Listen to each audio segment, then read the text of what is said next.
के जाके जब पलंगिया पसोई,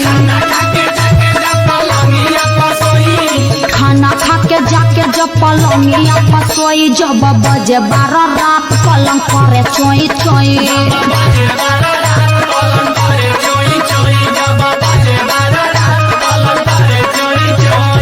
सुनो तरनु, अरे ई क्या कहता हो? ऐसा तो कभी हो ही न सकेला। विश्वास तो करो। हमारा विश्वास नहीं के हो, तनी हमरो तो सुना। सुनाव। झूठ जानी बोलो सच कह कसम खाके, झूठ जानी